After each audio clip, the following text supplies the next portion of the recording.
Get the fastest internet available in North Central Washington by switching to LocalTel and get speeds up to 1,000 meg.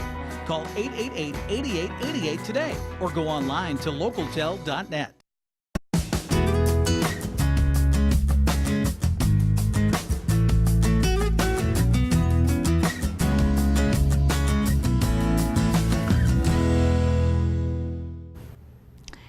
Hi, thanks for joining me today on Life with Lisa Bradshaw. I had the pleasure of meeting Eloise Barshes.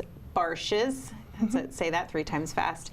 She's the Executive Director of Volunteer Attorney Services. I went to one of their events several months ago and invited her to come on the show. Later in the show, we'll have a couple of Volunteer Attorney Services volunteers and explain how that works on their end of things. Thanks for being here. Yeah, thank you for the invitation. Yeah, so I really wanted to, as I said to you before coming to the show, I want people to understand exactly how it was founded, why it's here, how it operates. You know, it's a local nonprofit organization. Yeah, absolutely. So we just celebrated our 16-year anniversary actually on Valentine's Day, and it was the Bar Association, bar members, who took their initiative to found the organization to make sure that there was a coordinated effort for civil legal aid. So Chelan Douglas County Volunteer Attorney Services, that's our big long name. We like to call ourselves VAS. We're here to bridge the justice gap. That's our other kind of slogan. And by doing that, we're able to provide civil legal services. So we don't do criminal law, but civil services to low-income folks in our community. But we're really a part of a larger civil legal aid initiative and movement. And so in the state of Washington, a lot of folks know about Northwest Justice Project, and they work to make sure that folks who are at a lower income level can get the civil legal aid that they need and the help that they need. And we are a part of that fabric, and folks can call this statewide hotline. We call it CLEAR, and I know some people have heard about that. You call the hotline and find out if you qualify. And if Northwest Justice Project in Seattle or the local office in Wenatchee can help, they will. And if they can't, then that problem might get referred to another one of our partners, Northwest Immigrant Rights Project, Columbia Legal Services. We have some great organizations in our community that help, but those are attorneys, they're full-time paid attorneys to help low-income people. But there are circumstances where they can't help, and that's part because of capacity. When you have a full-time attorney, they can't help everybody. Part of it is some priorities, and so, and also, is this a person a documented citizen? Do they have documentation? Are they at an income level that qualifies? So, our program, the threshold is 200%. So if a person calls the CLEAR line and they try to speak to an attorney and they don't qualify for Northwest Justice Project, then the case gets referred to us. So that's the criteria they follow? That's the criteria. And so for ours, it's Chelan Douglas County residents or litigants and the income level. That's all that we look at, and a civil legal problem. What does it mean to you to see the people who are helped who otherwise wouldn't get the help? Yeah, folks come in our door all the time, and the examples that I think of is, just recently, a mom coming in a challenging marriage without an income to be able to afford an attorney, wanting to get out of that relationship to protect her children, and to see the confidence and the opportunity to talk to an attorney to address that issue, to understand the complicated legal system that we have. They say things like, you guys are angels and you changed my life, and the impact when you're burdened by those heavy legal problems, to free them with some advice and information and some support. I mean, it's amazing. And we do housing, we do civil legal problems like divorce, family law, consumer, bankruptcy, employment. If it's a civil legal problem and the person qualifies, we do our best to find an attorney to help. So we're helping people on Fridays who are facing evictions. Our volunteers are there to ensure that the eviction is done properly, and that a person has a day in court, that they have a chance to tell their story. And sometimes that's the best thing that we do for people, is give them a voice and share their story, their frustrations, and understand the system and feel like there's someone on their side.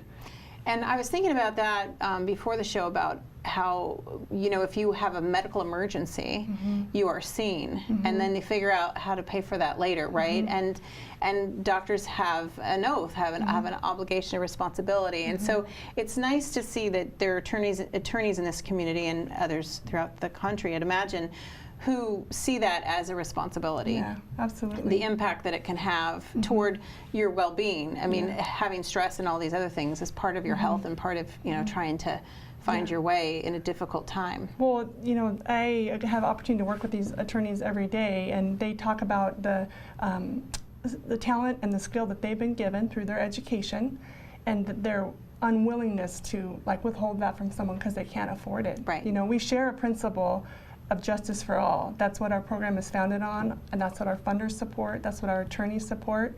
And justice for all means that income is not going to stop you from getting the help to navigate the complicated legal system that we have. Part of your funding comes from fundraising, so you have an event coming up in May. Yeah, so we have local and state grants, and we have special events and donors that make a difference for us. But on May 14th, it's Monday, we have Law Day Luncheon, and we'll be advertising for that. But Supreme Court Justice Stephen Gonzalez is going to be our keynote speaker. And this is a great event to recognize the contributions of our legal community and also just bring the community together to understand the need for civil legal justice. Well, thank you so much for being here. Yeah, if you need more information, we'll have the numbers up for you to reach out and get in touch with VAS. Thanks for joining us. We'll be back in just a moment.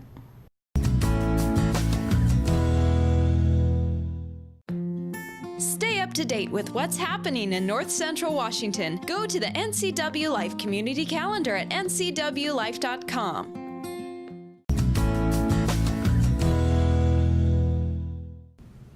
Hi, we're back on Life with Lisa Bradshaw. Thanks for staying tuned. Earlier in the show, we introduced you to Eloise Barsha. She is the Executive Director of Volunteer Attorney Services.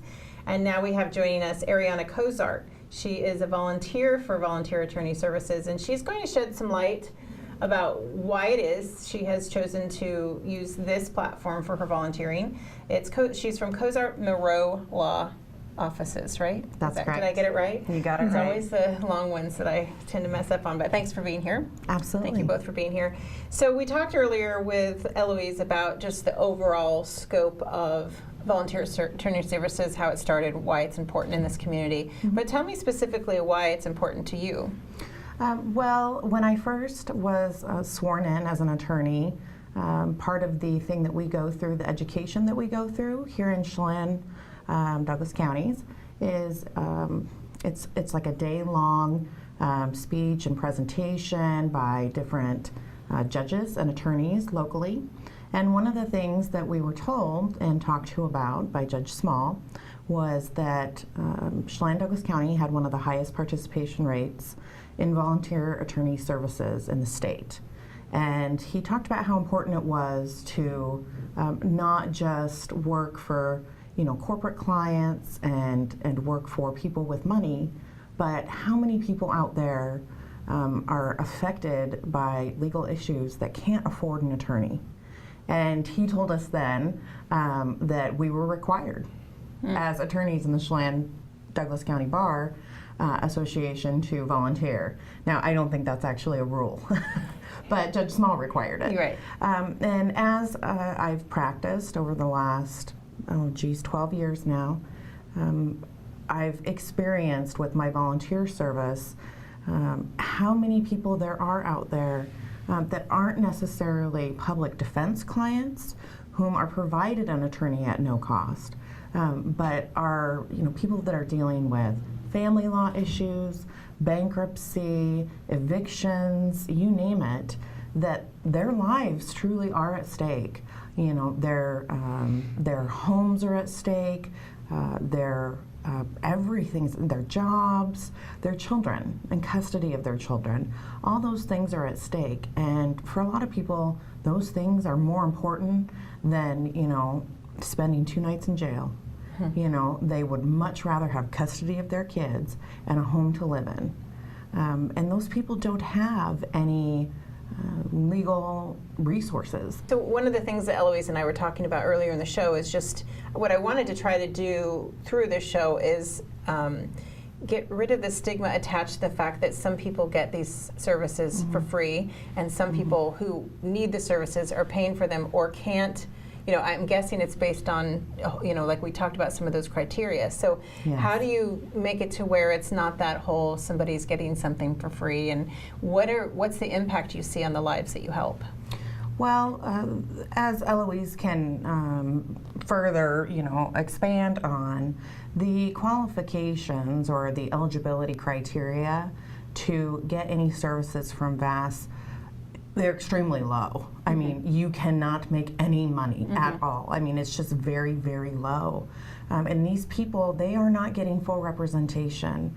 They're getting 45 minutes of our time, which unfortunately is all, volunteer attorney services and all of the participating attorneys. That's all that we can give each of them.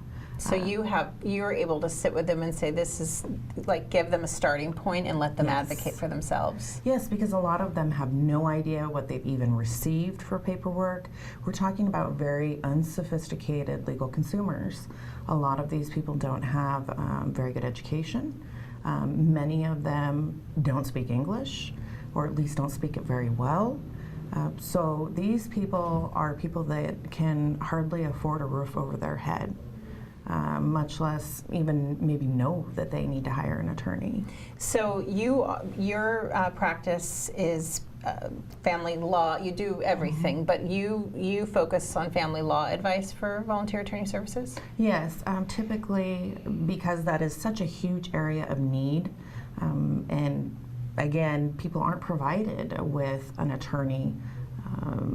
They haven't committed a crime. Right, they haven't committed a crime. Right. And so, they're getting papers or things are happening in their lives, whether it's a divorce or, a grandparent is trying to seek custody, children whose parents can't take care of them, whatever it is, these people, their lives are in huge turmoil.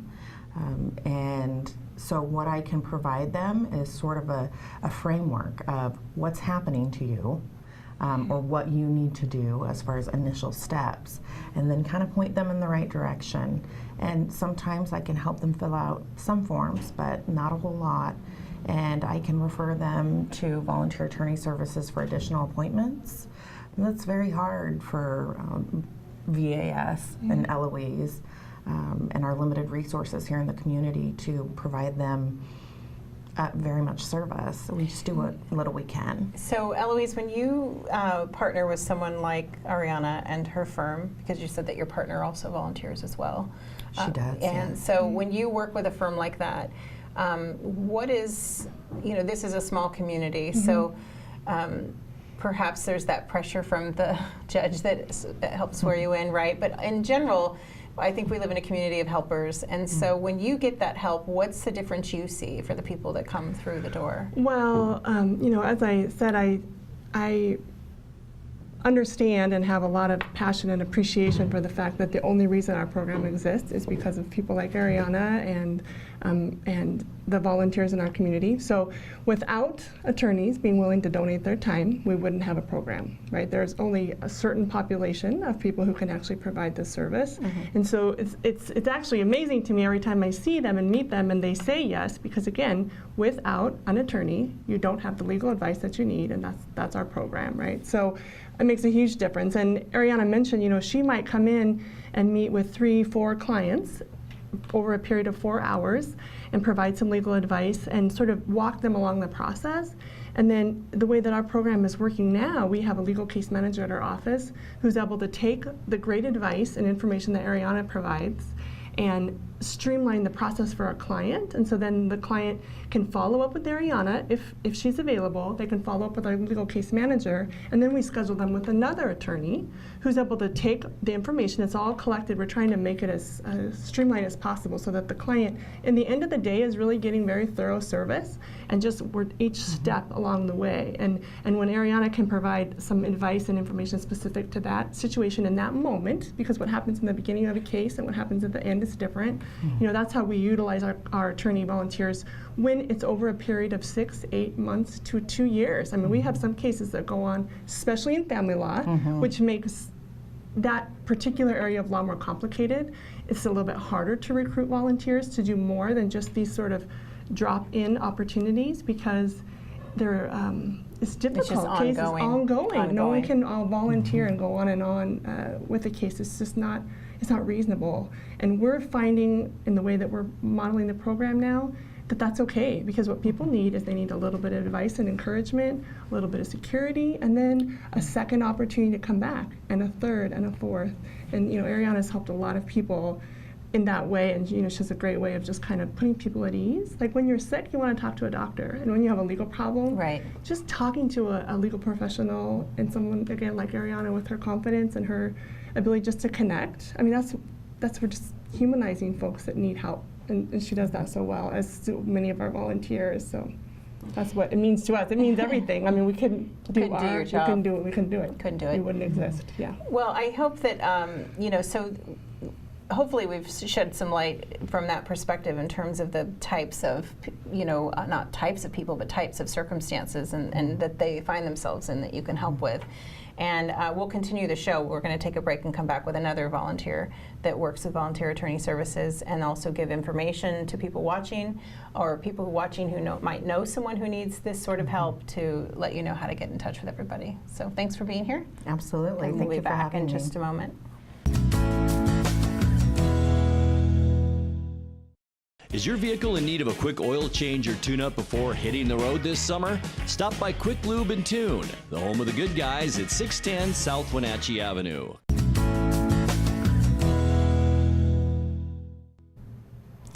Hi, we're back. Thanks for joining the show today. Earlier in the show, we talked, and Eloise is still here, with Eloise Barsha. She's the Executive Director of Volunteer Attorney Services. We talked a bit about family law and the volunteer attorneys that are involved in that portion of the program. And now we have David Kazemba here today, also joining us, Overcast Law Offices. And he talks about more of the consumer financial end of the support that that is offered through VAS. Thanks for being correct. here. All right. And you're also a board member. Yes, Yes. so I'm a board member. I've been a board member for VAS for about 2 years. And for Volunteer Attorney Services, I focus primarily on consumer and bankruptcy issues. So tell me a little bit about, one of the things, I was at the event, what was that called? The Beer and Justice. Beer and Justice, and I listened to Judge Allen talk about the spiraling and the kind of the avalanche of snowball effect that happens once you have a legal problem that you can't solve on your own, and then it filters into other parts of your life. So the financial part, just like what Ariana was talking about earlier about the family part of things, the financial part, it could take just as long, right? I mean, it's a real commitment on your part and the other attorneys that are there helping. Yeah, typically for the bankruptcy side of things, what I do is I have a clinic that I run, and each person gets an opportunity to sit down with me for an hour. This is no different than anybody else who would meet with me for bankruptcy services. You get an hour, we talk about what that means, your financial circumstances, and then we make a decision. Are we going to move forward, and is that going to be a full representation? And typically in the Chapter 7 context, it is. So it's a little different than what Ariana was talking about, that you sit and give some advice and point them in the right direction. You actually see it through start to finish? Typically start to finish, but some individuals just need that little bit of extra advice to start them on the right path. To get that going. And talking about, let's clarify, what income level, or how do you determine who qualifies? We talked about that a little bit, but just to make sure everybody's clear. Yeah, so for folks who are interested in free civil legal aid, there's an income threshold for volunteer attorney services at 200% federal poverty level and or below, right? And so for a family of 4, that's about $4,000 a month. And our threshold is a little bit higher than some of the other civil legal aid providers in our community, but that's so that we can kind of catch and make sure we're getting the folks who have a little bit but maybe don't have enough. Reality, as I mentioned, most of our clients are much lower than that. 80% of federal poverty level is more reasonable. That's our typical client. And that was what Ariana was describing, Yeah. that a lot of the clients she works specifically with are in that lower threshold of income. Yeah. So tell me about, you've been working in this community and practicing law for quite some time. What is it about what you're doing with VAS that how is it any different than, I know the services are the same, but what is that feeling you get from helping in that way? So the rule that Ariana was talking about, I believe in that rule wholeheartedly. The Judge Small says you have to volunteer. And actually, in our ethical rules, we are, it's aspirational, but we are supposed to give back to the community. So it's one of our duties to give back to the community. And as far as the reason that I volunteer for VAS is, I'm all about access to justice. Whether you meet with me in my office or we're meeting at VAS, everybody has a inherent worth, and everybody has a right to get to the courts. So, And so many people just don't know how. they're just looking for somebody, whether it's a phone call at my office or at VAS, it's where do I go from here? And so I'd imagine, do they have some kind of checklist, some kind of real idea of those next steps? Because maybe it's like going to a doctor's appointment when they say to write things down or you'll forget. Because I'd imagine there's things they walk out and they go, oh, I forgot to ask you that. And in Ariana's case, then they get seen again. And so those kind of lingering questions get answered too. Yep. Because it's probably pretty overwhelming. Totally. I mean, I'm not an attorney, and even for the average person, legal problems are really overwhelming. So imagine if you're complicated with poverty, you know. Sure. Right? And you wanted to, you off air, you were saying that he won't say it himself. What were you talking about? Oh yeah, well, David's an incredible volunteer and our kind of our go-to person for bankruptcy. And there, we are a small community, and we have about 55 volunteers that volunteer on a regular basis. Our legal community in general is very supportive and donates dollars and time. But in David's case, he does take those cases and brings them into his office. And if they're a good candidate for bankruptcy and need that help, he'll help them. And last year, I was able to track $200,000 of debt that he discharged. And he knows the clients, and he could probably give you some examples. But the things that I hear from them is just the burden and the weight of carrying around that debt, medical debt or consumer debt. It's terrifying to get the calls and not know what to do, and just the peace of mind of talking with an attorney who has experience and confidence. Again, it's the peace of mind to say you are going to be okay and we can help you.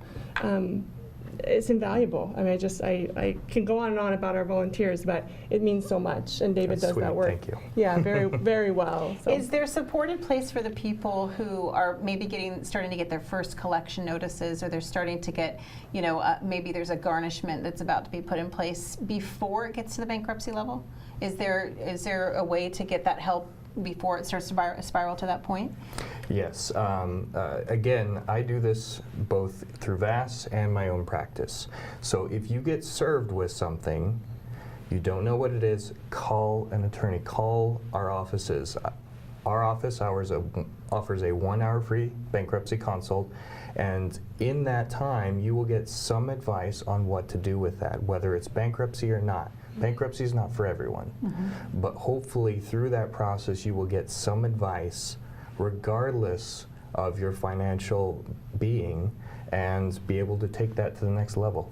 So it can start right at the beginning when it Right starts to kind of fester in your life, Mm-hmm. and before it Exactly. explodes And to so that point. in David's example of kind of helping with bankruptcies, that's his niche of how he provides his support. But volunteer attorney services is available for all kinds of civil legal matters. So when a person has that first notice, they give us a call or call the hotline, the statewide hotline, and then we're finding out what the next best step is. I don't schedule an appointment for David with the client until they're really in a position for bankruptcy. In advance of that, there's other volunteer attorneys who will meet with someone. Some people need to answer a lawsuit. It just depends. We'll do whatever we can do to help with civil legal problems. That's our whatever goal. it is. Whatever it is. Whatever it is. Yeah. Well, thank you for being here. Again, it's your law firm is Overcast Law Offices, and talking here this half hour with Eloise of Volunteer Attorney Services. I appreciate you both being here. Thank you so much. We'll give information. What would be a phone number they can contact you? So our local office is 509-663-2778, and we're Chelan Douglas County Volunteer Attorney Services. You can find us online at cdcvas.org. And by going to that website, there's some other resources about the statewide hotline. But if you just have a question, you can start with us, and we'll direct you to the hotline to make sure you get the help that you need. All right. Thank you both.